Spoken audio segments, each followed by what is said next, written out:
Udah musim hujan nih, cocok pisan nih cuanki. Duh, akhir-akhir ini tuh di Tasik sering hujan gede ya. Enaknya tuh makan yang kuah-kuah anget gitu ya enggak sih?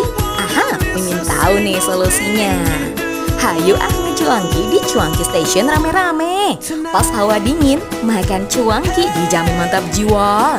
Tempatnya luas dan nyaman buat kalian ngecuanki santai.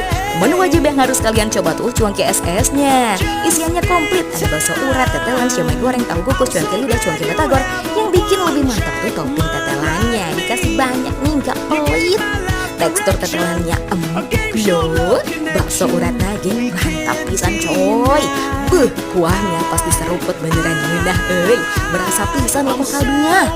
Gurih-gurihnya unik dan lekoh euy. Buat yang suka pedas-pedas bisa tambahin sambal ori atau daun jeruk. Favorit yang daun jeruknya nyegerin euy, ada wangi-wanginya. Jangan lupa pakai perasan jeruk limau ya. Pedas-pedasnya dapat dan segar.